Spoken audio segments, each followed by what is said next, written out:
On the night of November 11th, 2022, two trail cameras 490 feet apart on a hunter's property in eastern Kentucky photographed the same figure at the exact same second. The camera's internal clocks were later lab verified, synchronized to within a fraction of a second of each other and of true time. The figure was tall, narrow, and faintly self-lit at the edge of the infrared flash, illuminated at a distance where the flash could not reach. It was standing in two places at once. 3 weeks later, the hunter who owned those cameras walked into his own woods and never walked back out. The memory cards were recovered. The figure on them has not been. This is the photographic record of the last 30 nights of Earl Whitaker's life, and the final frames are the reason investigators in Letcher County, Kentucky, still will not look at the full sequence in one sitting. Earl Whitaker owned 160 acres of timbered ridge and hollow off a gravel road in Letcher County, Kentucky, land that had been in his family for 4 generations. At 54, he had hunted whitetail on that ground since he was a boy, and he ran his property the way a careful man runs anything he loves, with patience and with records. Every fall before the November rut, Earl set out his trail cameras. By 2022, he was running 9 of them, mostly mid-range infrared units that fired a silent flash and stamped each image with a date, a time, a temperature reading, and a moon phase. He kept the cameras in the same pattern every year: 3 along the main creek bottom where the deer watered, 2 on the saddle between his 2 highest ridges, 2 over scrapes near his stand sites, and 2 on the old logging road that ran the spine of the property. He swapped the memory cards every Sunday, sat at his kitchen table with a laptop, and logged what each camera had seen into a spreadsheet: bucks, sightings, doe groups, the occasional bobcat or black bear. 20 years of this had made Earl one of the most patient observers of that particular patch of woods alive.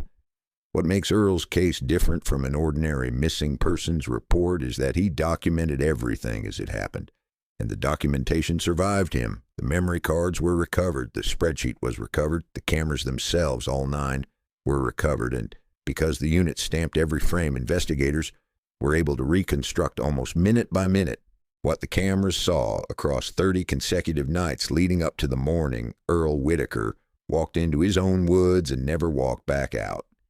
The first week of cards, pulled the evening of October 30th, showed nothing unusual: deer at the creek, a doe and 2 fawns on the saddle, a heavy racked 8-point working a scrape at 4:12 in the morning. Earl logged it all and noted in his own handwriting in the margin of his spreadsheet printout that the rut was coming in strong. It was the most normal week of trail camera footage a hunter could ask for. It was also the last week that anything in Earl Whitaker's woods behaved the way it was supposed to. The change began quietly. On the cards Earl pulled on the 6th of November, and at first he did not recognize it as a change at all. Camera 4, mounted on the saddle facing west, had fired 91 times during the week. Most of those frames were deer, but 7 of them, all captured between 3 and 4 a.m. across 3 different nights, showed nothing at all. No animal, no movement, just the empty saddle bathed in the gray-white wash of the infrared flash. Trail cameras fire on motion and heat. A false trigger from wind or a swaying branch is common enough that no experienced hunter thinks twice about a blank frame. Earl noted them and moved on. But when investigators later examined those 7 frames in sequence, they found something Earl had missed at his kitchen table. In each of the 7 blank images, in the deep tree line at the far edge of the camera's range, there was a vertical shape standing between 2 specific trees. The same 2 trees, the same shape. Across 3 separate nights, hours apart, something tall and narrow had stood in exactly the same spot, just at the limit of where the flash could reach, and held still long enough to be photographed 7 times. The infrared flash on Earl's cameras had a rated range of about 70 feet. The tree line where the shape stood was, by the property survey, 94 feet from the camera. The shape should not have been illuminated at all, yet in every frame it was faintly but unmistakably lit, as though it were closer than it was, or as though it carried its own dim reflectivity that the flash caught and the surrounding forest did not. That detail alone would have been an oddity, But the next week of cards turned the oddity into a pattern because the shape did not stay on the saddle. It began to move through Earl's camera network in a way that no living thing could. On the cards pulled November 13th, the figure appeared on 5 of the 9 cameras. And for the first time, the timestamps allowed investigators to do something they could not do with a single static shape on a single camera. They could measure how fast it traveled. The clearest example came on the night of November 9th.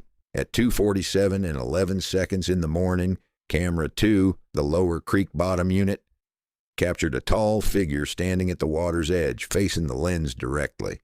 41 seconds later, at 2:47 and 52 seconds, camera 7, mounted on the upper login road, captured what imaging analysts later confirmed was the same figure.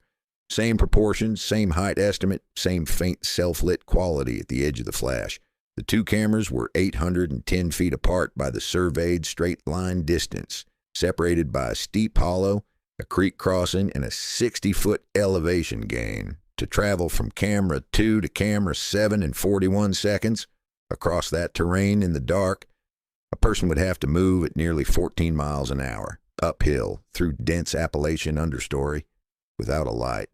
A trained athlete on open level ground might approach that pace, and no human being does it through a black brush-choked hollow at night.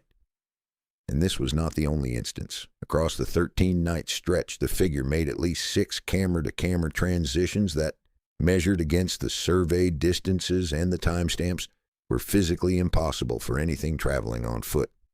But the timestamps held something worse than speed. On 2 separate occasions, the figure appeared on 2 cameras at the same time. On November 11th at 4:03 and 19 seconds, the saddle camera and the lower creek camera, 490 feet apart with no line of sight between them, both photographed a tall, narrow figure facing the lens. The frames carried the identical timestamp down to the second. Investigators sent both cameras to a forensic lab to rule out a clock error. The labs confirmed that both units' internal clocks were accurate, synchronized to within a fraction of a second of each other and of true time. Whatever the cameras photographed at 4:03 and 19 seconds on November 11th was standing in 2 places at once, nearly 500 feet apart in the same instant. So here's the question. If your own trail cameras showed you the same figure appearing on 2 cameras at the exact same second, 500 feet apart on your own land, would you pull every card and study it, or would you stop checking and stay out of those woods? Tell me honestly in the comments. Now let's look at what the figures started doing to the cameras themselves. By the cards Earl pulled on November 20th, the figure had stopped passing through the frames and started engaging with the equipment. This is the section of the sequence that the imaging specialists found most disturbing because it suggested intent.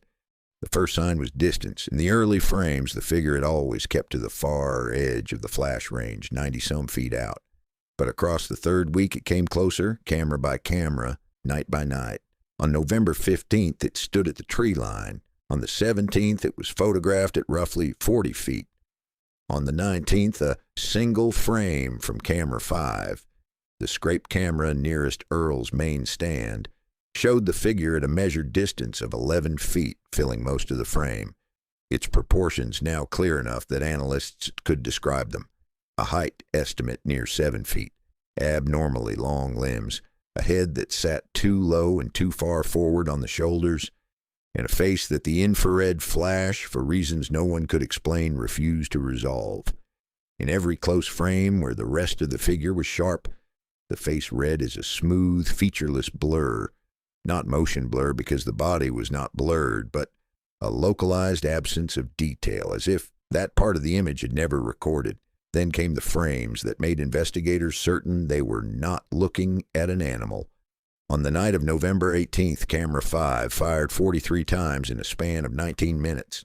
The first frame showed the figure at the tree line. Each subsequent frame showed it standing in front of a different camera in the network, not walking toward Earl's cameras, but standing directly in front of each lens, head tilted, appearing to look into the camera as if it were inspecting the equipment.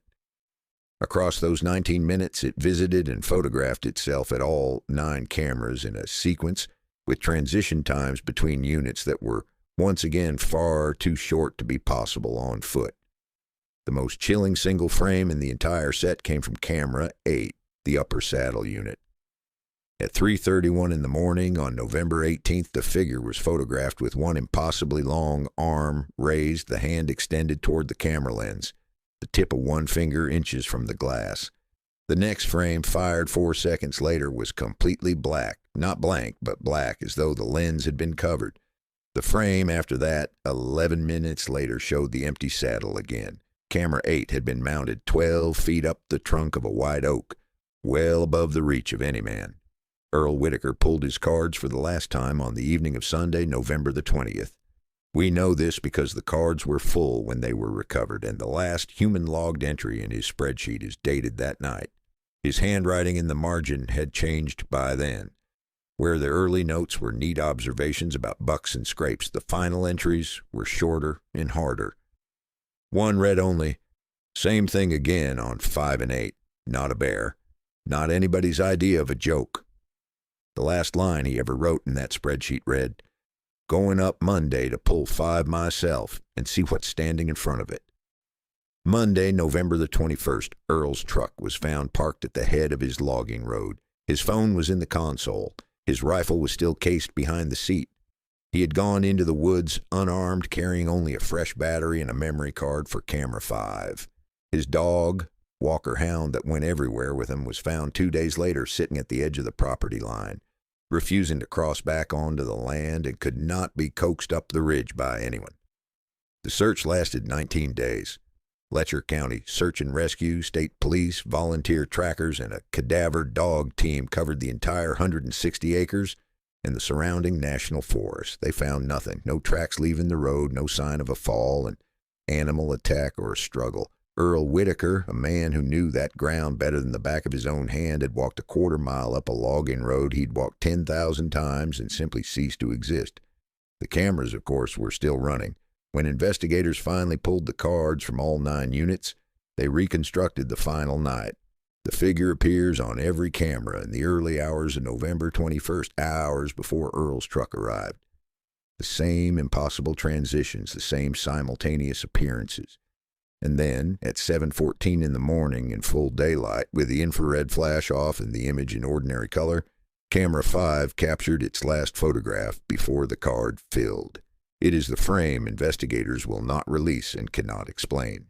In the foreground, 11 feet from the lens, stands the figure, sharp, fully lit by morning sun, its face still an unresolvable blur. And in the background, perhaps 40 feet farther up the logging road, walking away from the camera with his back turned, wearing the gray jacket he was last seen in and carrying the fresh battery in his right hand, is Earl Whitaker. The timestamp on the photograph is 7:14 a.m., according to the medical examiner's later estimate and the dog's recorded behavior. By 7:14 that morning, Earl had not yet reached camera 5 on foot. He could not have been in 2 places on that road.